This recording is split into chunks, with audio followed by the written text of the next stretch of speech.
Mesdames, Messieurs, bonjour et merci de nous rejoindre pour ce point de l'actualité. En voici le sommaire. Le budget général de l'État exercice 2019 est connu. Il a été adopté ce jeudi à l'Assemblée nationale par les députés. Sensibilisation des propriétaires terriens expropriés dans le cadre de la construction de l'aéroport de Glodigbe. La rencontre a eu lieu hier dans l'arrondissement de Glodigbe.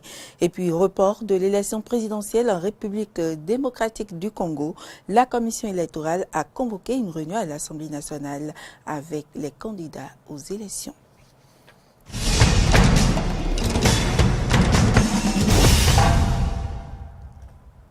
Bienvenue à toutes et à tous. La représentation nationale a adopté ce jeudi le budget général de l'État, gestion 2019, équilibré en recettes et en dépenses à l'ordre de 1877 milliards 743 millions de francs CFA. Il aura fallu plusieurs semaines d'examen avant cette plénière décisive riche en débats. On fait le point avec Amen Didier Rumpenoudi et Romaric Devouchi. Arrivé à ce vote, il y a eu la commission des finances de l'Assemblée nationale qui a exposé les grands axes du budget aux députés. Plusieurs aspects ont fait l'objet de vifs débats. C'est le cas, par exemple, du budget de l'Assemblée nationale qui a été modifié et donc réduit à la suite d'un amendement du député Patrice Nombimin. Vive réaction du député Eric Rundete. À quel article ce rapport amendement? Donc si nous voulons modifier quelque chose, le document intitulé amendement doit pouvoir l'annoncer. Deuxième chose, Monsieur le Président. Ce qu'on veut modifier ici, ce n'est pas une simple disposition ou une seule disposition de la loi des finances.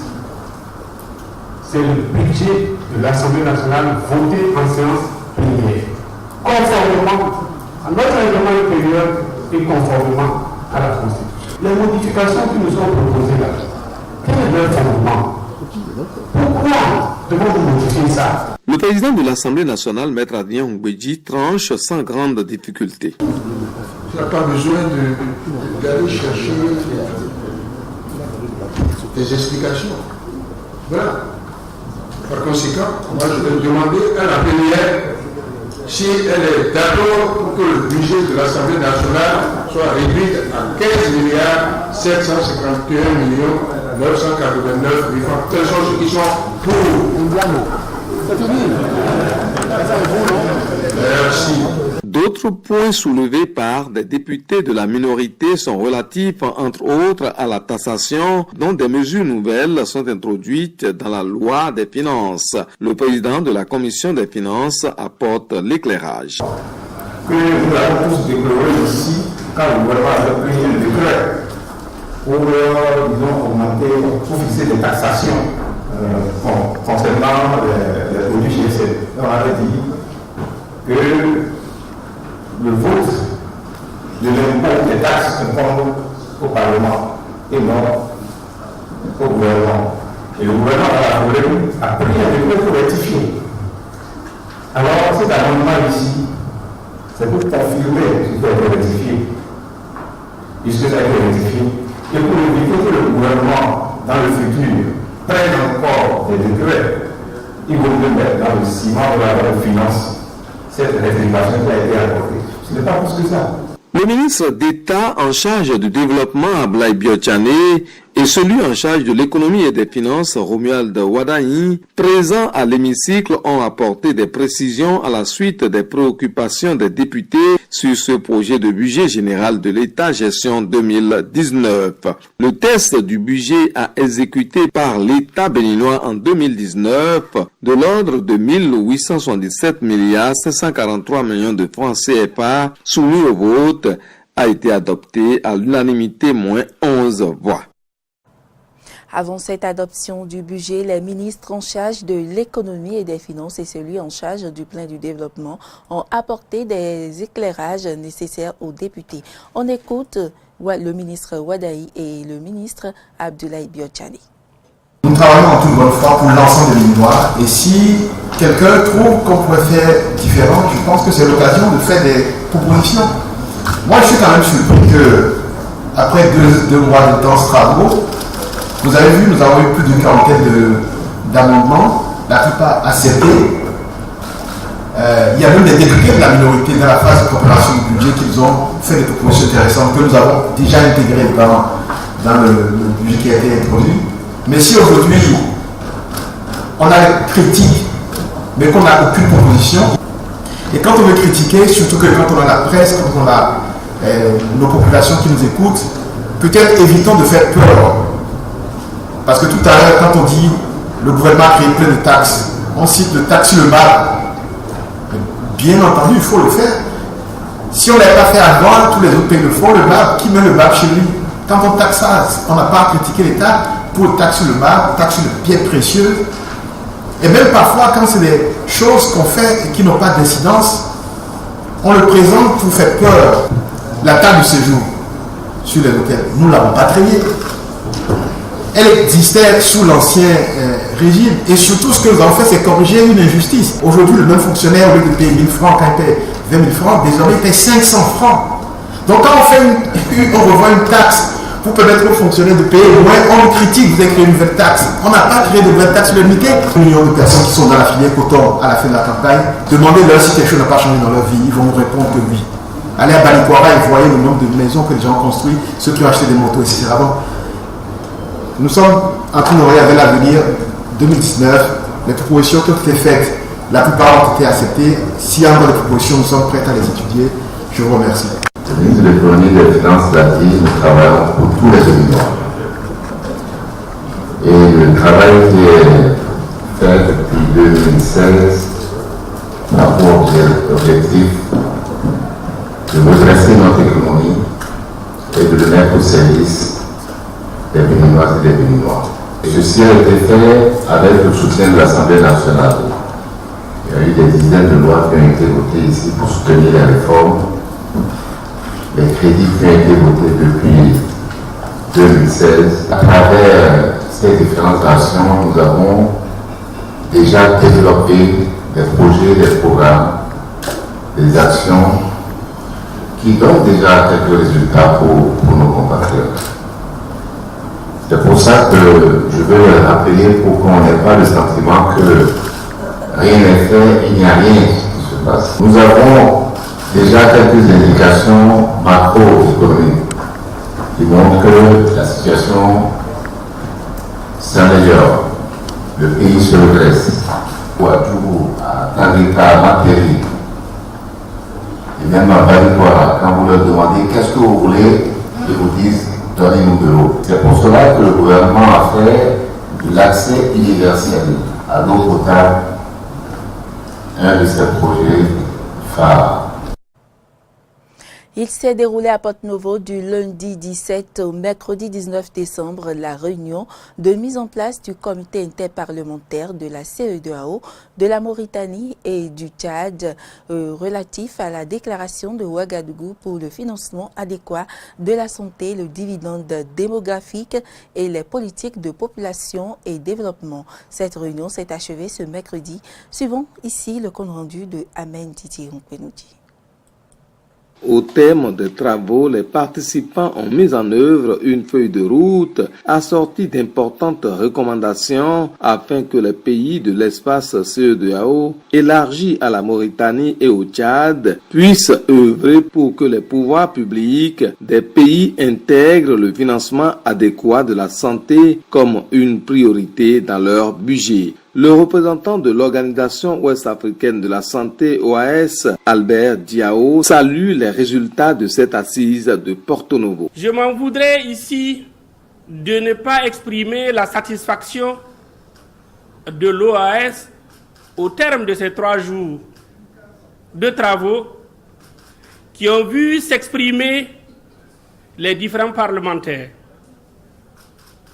À mon humble avis, je vois effectivement la mise en œuvre de la communauté des États, son passage donc à la communauté des peuples.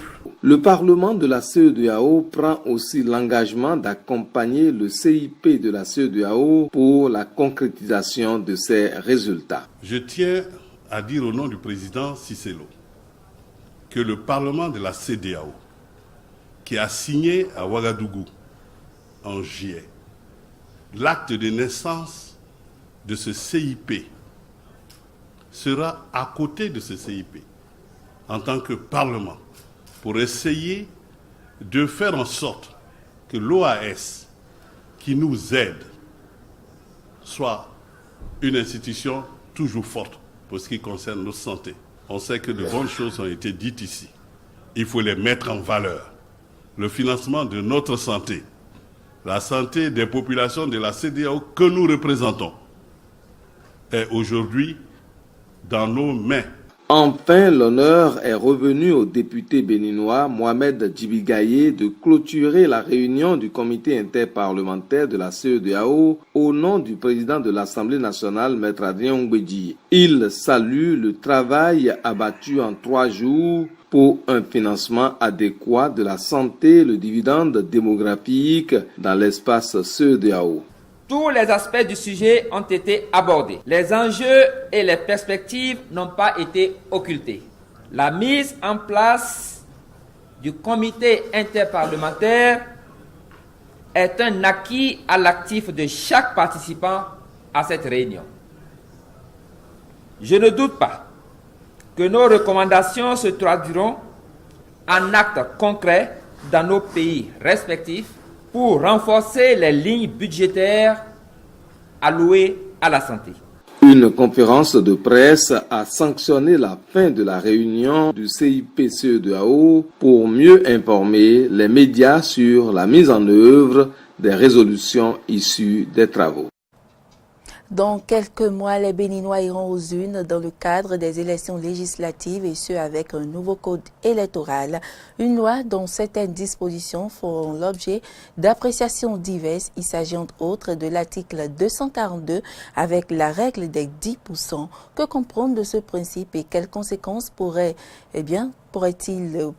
en découler? Suivez ce reportage que je vous propose. Le Bénin dispose depuis le 3 septembre 2018 d'un nouveau code électoral, une nouvelle loi qui régit les élections. Mais au sein de l'opinion publique, plusieurs dispositions suscitent des remous, notamment l'article 242 qui innove avec la règle des 10%. Quand on fait le calcul, tout cela, pour pouvoir lever maintenant de siège, il faudrait que la liste sur laquelle vous êtes dans votre conseil électoral ait recueilli au niveau national un pourcentage de 10%. Et donc, sans que vous n'avez les 10%, c'est le principe, sans que la liste n'ait obtenu les 10%, vous ne pourrez pas lever un siège quand même vous serez en tête dans votre conseil électoral. Et donc, le principe, c'est que pour lever un siège, il faudrait que la liste ait 10% au niveau national. Vous voyez un peu, donc quand vous êtes dans une conseil électoral au niveau national, il faudrait avoir 10%. Un principe assorti d'exceptions qui précise que pour que les 10% soient appliqués, il faudrait au minimum 4 listes, mais en cas de liste inférieure, la règle n'est pas applicable. Cette exception sera-t-elle prise en compte au regard de la formation des blocs politiques qu'on observe aujourd'hui sur le terrain? Je doute fort parce que déjà, quand vous prenez du côté de la mouvance présidentielle, je pense que nous sommes à environ de 4 blocs comme ça. Quand vous prenez également du côté de l'opposition, ce qui est sûr, on ne sait pas encore ce qui va se passer, mais ce qui est sûr, il y aura une liste de l'opposition. Donc, ajouter aux 4 éventuellement, on est autour de 5 déjà. Et donc, l'application des 10% se fera. Il faudra que la liste ait 10% au niveau national. Une disposition qui, dans son esprit, semble injuste vis-à-vis des partis qui ne se constitueraient pas en bloc, selon Landry Angelo Adelacon, activiste des droits humains. Les gens veulent aller vers les grands blocs. Ils veulent aller vers les grands blocs. Donc, pour eux, comment faire pour encourager et les grands regroupements, comment faire pour encourager la naissance de grands partis politiques? C'est dans cette optique qu'ils ont initié cela. Et donc, pour vous dire que déjà 10%, vous savez que les petits partis politiques que nous avons connus jusque-là ne pourront pas l'avoir. Et donc, il va falloir nécessairement se mettre ensemble pour créer un parti ou quoi, histoire de pouvoir lever les 10%. C'est là où nous allons constater que cela peut paraître peut-être injuste pour ces petits partis politiques, mais quand on regarde, quand on voit un peu, quand on reste dans la logique de ceux qui ont proposé leurs choses, on comprend aisément que c'est de grands regroupements qui sont visés, c'est un peu ça. Mais aujourd'hui, ce qu'on peut vous dire, c'est que avec cela, le lendemain, nos politiques, on aura au Parlement 2 ou 3 partis représentatifs. L'article 242 du nouveau code électoral dans son application ne sera pas sans conséquences. Il pourrait susciter des frustrations même dans le rang des citoyens simples électeurs. Vous êtes dans une circonscription électorale, je prends par exemple l'exemple de la 22e, où il faut lever par exemple 2 sièges, et qu'on suppose que dans la localité, vous êtes arrivé en tête. Vous êtes arrivé en tête parce que les gens vous ont fait confiance, parce qu'on vous connaît, on sait que vous êtes de là, vous réalisez beaucoup, et qu'on estime que le parti sur lequel vous êtes, au niveau national, n'a pas pu obtenir 10%, et que ce parti a peut-être obtenu 2, 3, 4, 5, 6, 7, 8, 9%. Cela voudrait dire, la conséquence directe, c'est que quand même vous avez été choisi dans votre circonscription électorale, vous ne pouvez pas vous retrouver à l'Assemblée nationale.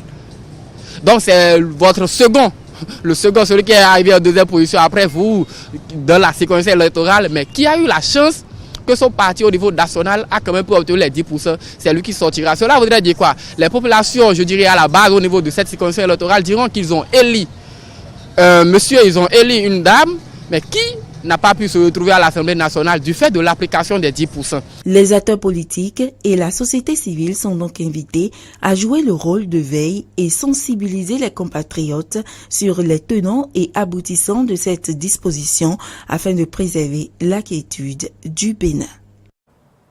À l'initiative de l'autorité de développement du périmètre de Glodjigbe, les personnes affectées par le projet de construction de l'aéroport de Glodjigbe ont été sensibilisées sur la nécessité d'arrêter toute transaction ainsi que tous travaux de construction de bâtiments dans l'emprise du périmètre et du site de construction de l'aéroport. Le point avec Cano François Mbederinto et Damien Pedro. Rencontre d'information et de sensibilisation des populations des communes d'Abomey-Kélavi, Toribo, Sito et Zé, situées dans l'emprise du périmètre du site de construction de l'aéroport de Glodjigbe ce jeudi 20 décembre 2018 dans l'enceinte de l'arrondissement de Glodjigbe. Elle est initiée par l'autorité de développement du périmètre de Glodjigbe. Ayant un objectif précis, elle s'est déroulée sur la base d'informations actualisées relatives notamment aux opérations de dédommagement et de relogement des personnes affectées par le projet de construction de l'aéroport. Cette séance d'information vient pour appuyer la commission interministérielle d'indemnisation dont le président est le ministre de l'économie et des finances. Nous avons constaté que les populations affectées par le projet sont réticents à aller déposer les dossiers pour être indemnisés. À 48% des dossiers que nous avons reçus. Donc, il y a 52% des personnes affectées par le projet qui n'ont pas encore déposé leur dossier. Donc, on était venu les sensibiliser pour qu'ils sortent pour aller et déposer les dossiers. Et donc, nous avons vu que cette action a un impact positif, puisqu'à la date d'aujourd'hui, il y a 55% des dossiers qui sont déposés. Et donc, nous sommes revenus pour les sensibiliser de nouveau, pour qu'ils sortent pour aller déposer les dossiers. Aussi a-t-il été question de faire le point des diligences accomplies dans le cadre de la mise en œuvre du plan d'action de relogement des personnes affectées par le projet. La commission interministérielle a reçu donc un peu plus de 3800 de dossiers, dont je vais dire a reçu exactement 3828 dossiers.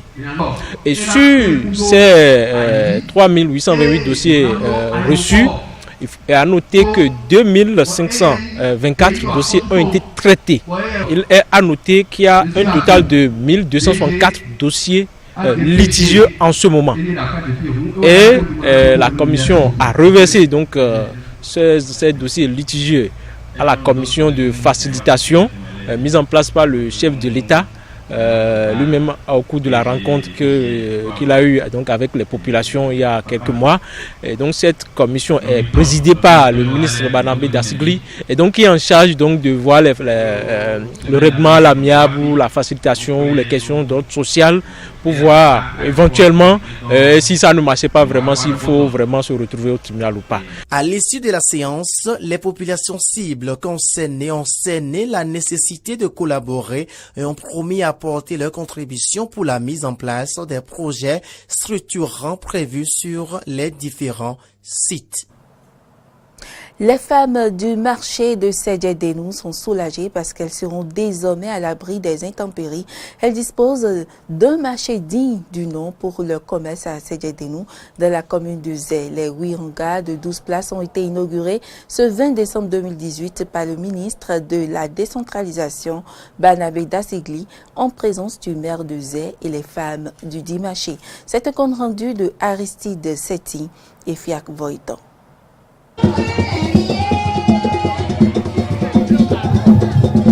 C'est dans une ambiance bon enfant que les habitants de Sédhié-Dénou ont assisté à la cérémonie d'inauguration du marché de leur arrondissement. Un marché de 8 hangars de 12 places d'un coût global de 59 960 000 entièrement financé par le gouvernement. Et c'est bien le ministre de la décentralisation Barnabé Dassigli qui, au nom du gouvernement de Patrice Talon, a mis à disposition des bonnes dames de Sédhié-Dénou ce joyau. Le marché ici, c'est le marché de nos localités. C'est pour vendre nos produits. C'est d'abord nos produits. Et pour vendre les produits, il faut produire. Et c'est pourquoi je demande et j'appelle nos populations, les jeunes et les jeunes, de travailler. Il faut travailler. Barthélémy Sevo, coordonnateur du projet, rappelle ici les coulisses de la construction de ce marché de l'arrondissement de Sédhié-Dénou. Le ministère a initié ce projet de construction d'équipements marchands dans la commune de Zé. Et ce projet, le contrat a été signé en janvier 2018. Et l'entrepreneur a pris le marché. L'ordre de service lui a été signé le 8 janvier 2018 et le délai contractuel était de 4 mois. Il faut dire que l'entrepreneur a respecté ce délai de 4 mois. Bien ému et comblé, Michel Loconon, chef d'arrondissement de Sédhié-Dénou, n'a pas manqué d'exprimer sa gratitude au gouvernement. Les femmes bravoures de l'arrondissement de Sédhié-Dénou dans le marché sont toujours dans des appartements précaires. Et aujourd'hui, grâce au ministère de la décentralisation, nous sommes dotés aujourd'hui de ces hangars. Mon expression est vraiment ravi, je suis vraiment ravi de joie parce que vous-même vous voyez les femmes dans le marché tout à l'heure, les femmes sont contentes. Le ministre de la décentralisation et de la gouvernance locale a invité les usagers de ce marché à mieux entretenir cet ouvrage afin de bénéficier d'autres infrastructures. Et puis la quinzaine du commerce 2018 est désormais lancée sur l'esplanade extérieure du stade de l'Amitié, une tribune commerciale exclusivement réservée aux produits fabriqués au Bénin. C'est une initiative du cadre intégré renforcé, une entité du ministère du Commerce et de l'Industrie. Reportage. La quinzaine du commerce, édition 2018, ouvre ses portes aux populations de Cotonou et environ.